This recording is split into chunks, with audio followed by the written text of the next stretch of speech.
আল্লাহ তাআলা বলে ওই 3.5 রাত মাটির পর কবরে একা একা তোমাকে থাকা লাগবে। অন্ধকার কবরে থাকার জন্য কি আমল করছো বান্দা?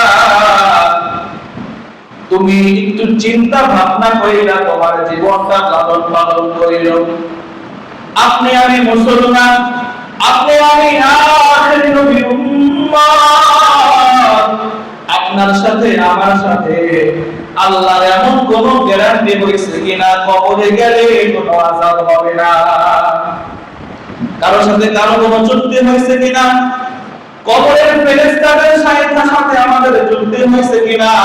কবরে যখন আমাকে রাখবে, কবরটা সুবিশাল জান্নাতের বাগান হবে। কারোর সাথে কোনোদিন চুক্তি হয় নাই।